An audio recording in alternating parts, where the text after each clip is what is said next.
L'apôtre Paul fut un grand serviteur du Seigneur.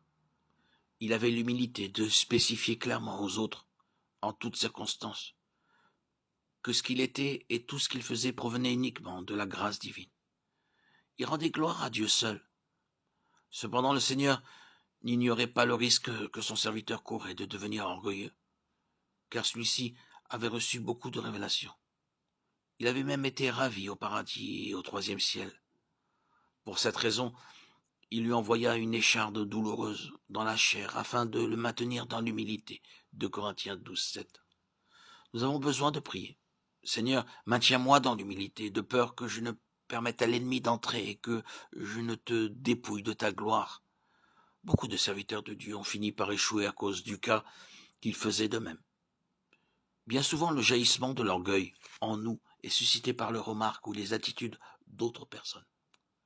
Il est possible que nous tenions des propos exagérés et les gens peuvent ainsi être induits en erreur et penser de nous plus qu'ils ne le devraient. Dans Psaume 131:1, le psalmiste déclare au Seigneur que son cœur n'est pas arrogant, que ses regards ne sont pas hautains et qu'il ne se met pas en peine pour les grandes choses ou ce qui est trop élevé pour lui. Qu'en est-il de nous-mêmes? N'aimons-nous pas bien souvent nous mettre en évidence comme si nous étions très importants de manière à occuper une place en vue? C'est par de tels moyens que le diable essaie de provoquer notre chute. Il faut que nous prions constamment. Seigneur, maintiens-moi dans l'humilité, préserve-moi de toutes les attaques de l'ennemi.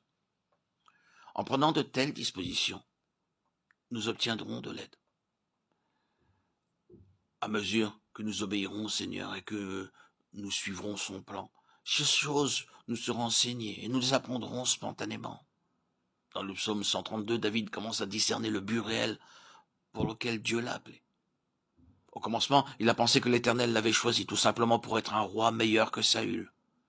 Celui-ci avait été rejeté par Dieu à cause de sa désobéissance et de son obstination. Par l'intermédiaire de Samuel, lui, David, avait été choisi pour le remplacer. Dieu désirait un homme selon son propre cœur, à qui il pourrait révéler son plan céleste à propos du temple. Un homme disposé et dirigé par lui-même, qui serait ainsi capable de rassembler le vrai matériau pour le temple. C'est ainsi que David fut choisi et le Seigneur le fit passer par beaucoup d'expériences affligeantes et pénibles, qu'il mentionne dans ce psaume et également rapporté dans 1 Roi et dans Samuel 1 et 2. En tant que croyants, nous passons souvent par des épreuves et des afflictions qui dépassent notre compréhension. Ce qui nous préoccupe au début de notre vie chrétienne, c'est de mener une vie vertueuse aux yeux de l'homme et l'attente que Dieu nous bénisse et nous aide suivant tous nos besoins personnels, sans penser nullement à prendre part aux réunions et aux activités de l'Église.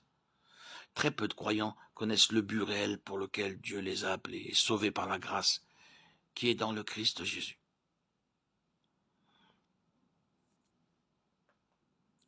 C'est seulement après que David eut traversé beaucoup de souffrances et d'afflictions qu'il se rendit compte que le Seigneur le préparait pour quelque chose de plus merveilleux et de plus important que tout ce qu'il avait imaginé. C'est pourquoi il déclara dans son témoignage, « Éternel, souviens-toi de David et de toutes ses afflictions. » Ce qu'il demandait à Dieu, ce n'était pas de la compassion ni un allègement de ses afflictions, mais il désirait sincèrement connaître et comprendre le but que Dieu avait pour sa vie.